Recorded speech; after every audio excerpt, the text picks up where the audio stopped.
पसरवले जात आहेत. मुलीचा जबरदस्तीनं व्हिडिओ तयार करून तो पोलीस अधिकारी त्यांच्या नातेवाईकांना पाठवला जातोय.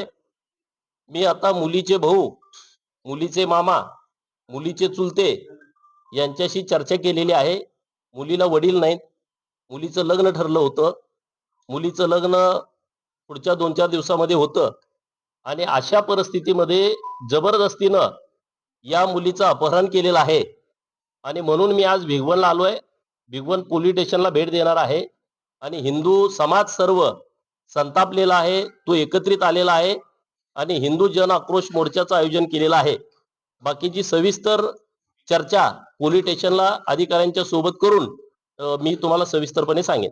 व्हिडिओ जर त्यांच्यापाशी येत असेल, अधिकाऱ्यांपाशी येत असेल, तर त्यांना सापडत का नाही येत? मी आता तोच विषय ऍडिशनल एसपींना व्हिडिओ बघितल्याच्या नंतर मी फोन केला होता की हा व्हिडिओ आला कुठून.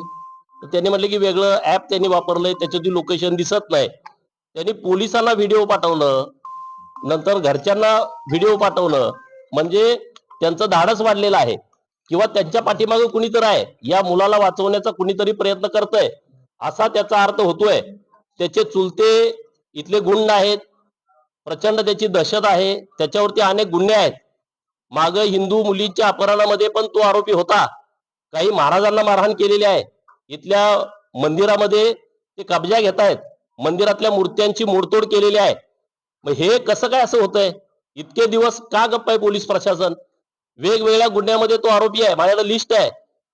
इतक्या गुन्ह्यात जर तो आरोपी असेल तर त्याच्यावरती मोकांतर्गत कारवाई का नाही झाली? हे सगळे विषय मी आता पोलीस स्टेशनचे अधिकारी आहेत त्यांच्याशी सविस्तर चर्चा करून या सर्व लोकांशी बोलून आपल्या समोर मांडणार आहे.